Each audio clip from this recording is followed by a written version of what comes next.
Thomas Hill, c'est l'heure du journal des médias de Julien Pichenet. Et on commence ce journal des médias avec TF1 qui a présenté hier à la presse la nouvelle émission quotidienne qu'elle lancera le 8 janvier à 7h du matin. Bonjour, la matinale TF1. Et vous y étiez, Julien Pichenet. Oui, nous avons d'abord visité le studio de cette nouvelle matinale, très cosy, avec petits fauteuils, petites étagères, petits pots de fleurs.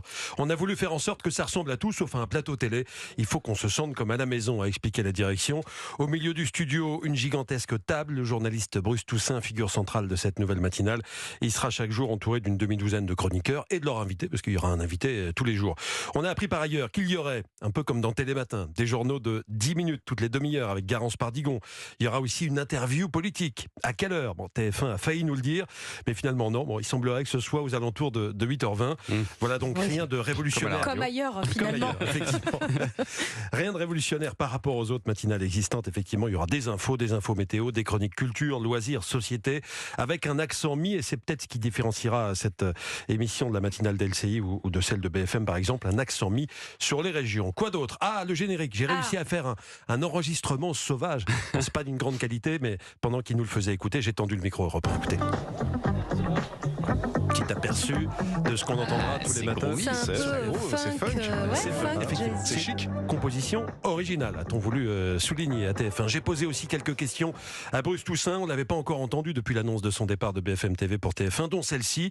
Comment est-ce qu'il va dire bonjour ? Oui. C'est peut-être pas évident de dire bonjour dans une émission qui s'appelle Bonjour. Il y a un bonjour célèbre, c'est celui d'Yves Mourouzi, pour les plus anciens d'entre nous, qui avait une espèce de bonjour tonitruant, bonjour, comme ça pour démarrer son journal de 13h sur TF1. Bonjour. J'avoue que j'ai pas trop pensé à ça, je ferai un bonjour simple et sincère, en essayant vraiment de m'adresser à tous ceux qui nous regardent et leur souhaiter sincèrement un bon jour, comme on souhaite une bonne journée, voilà. Ouais, mais c'est vrai que tu peux pas dire bonjour, bienvenue à bonjour. C'est bonjour, une petite complexité. La matinale TF1, le vrai nom de l'émission. Le nom en entier. Bonjour, ça avait déjà été déposé. Bruce Toussaint a donc quitté BFM TV il y a 3 semaines, c'est très récent. Cette nouvelle matinale de TF1 débutera le 8 janvier. Tout s'est fait très vite. Je lui ai demandé aussi s'il avait réussi à tourner la page BFM sans problème. J'ai passé 5 ans et demi à BFM TV, je me suis beaucoup investi, je suis par ailleurs très attaché à la rédaction et à l'équipe avec qui je travaillais. Donc je pense à eux et c'est vrai que maintenant je suis obligé de tourner la page, mais c'est vrai que c'est aussi j'ai un peu de nostalgie, tout en étant très concentré maintenant, parce que le temps presse, très concentré sur cette rentrée à TF1. On reparlera de cette nouvelle émission tout au long de la semaine, parce que j'ai interviewé plusieurs personnes.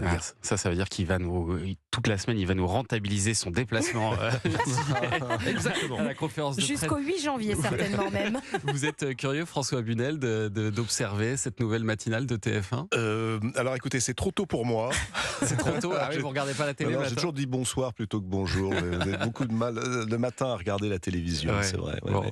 Et alors l'année 2023 n'est pas encore terminée, mais TF1 a déjà fait le bilan, Julien. France Télévisions a obtenu de bons résultats avec ses fictions françaises cette année. On en parle tous les jours dans Culture Média, mais la première chaîne a fait encore mieux en décrochant les 10 meilleures audiences du genre, quand on tient compte aussi des replays, notamment grâce à HPI avec Audrey Fleurot ou Panda avec Julien Doré. Pour les divertissements, TF1 classe 9 programmes dans le top 10 des meilleures audiences de 2023, grâce aux Jean Foiré, grâce à Miss France, grâce à The Voice, C'est Canteloup ou Koh-Lanta. Le seul programme du top 10 qui n'est pas de TF1, ce sont les Rencontres du Papotin diffusées le 7 janvier dernier. C'était Emmanuel Macron qui était l'invité ce jour-là. Et puis après le juste prix, on apprend le retour d'un autre jeu télé, Tout le monde joue. Et ce jeu animé par Nagui entre 2015 et 2020 va revenir sur France Télévisions, mais sans Nagui, qui d'après une information donnée hier par le journaliste indépendant Clément Garin, va céder sa place à l'animatrice Julia Vignali. Information que nous sommes en mesure de confirmer ce matin. Le premier numéro qui sera diffusé début 2024 sera consacré à la mémoire. Et pour l'occasion, c'est l'humoriste et mentaliste Fabien Olicard qui co-présentera l'émission avec Julia Vignali. Et alors ce sera l'un des événements de la semaine à la télévision, l'affaire Jeanne d'Arc. Ce sera demain soir. Ce soir, pardon, excusez-moi. Ce sera ce soir sur France 2. Je vous ai écrit demain, mais c'est bien ce soir. On en a vu beaucoup, des documents et des films sur Jeanne d'Arc, mais celui-ci est totalement novateur. Ça fait déjà 25 ans que Jeanne a été exécutée. L'Église devait ouvrir une nouvelle enquête.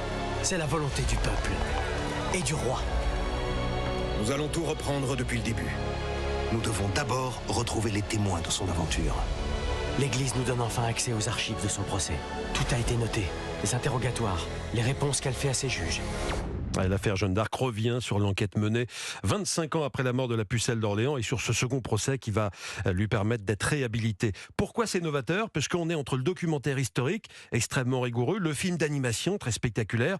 On est dans ces nouvelles écritures auxquelles s'essayent depuis quelque temps les antennes de France Télévisions. Antoine Demeaux, réalisateur de l'affaire Jeanne d'Arc. L'affaire Jeanne d'Arc correspond à ce qu'on appelle les nouvelles écritures qui sont un petit peu mises en avant par France Télévisions. Ce mardi soir, on propose un programme vraiment exceptionnel. C'est un énorme cadeau de Noël que nous fait France Télévisions, que nous fait le service public.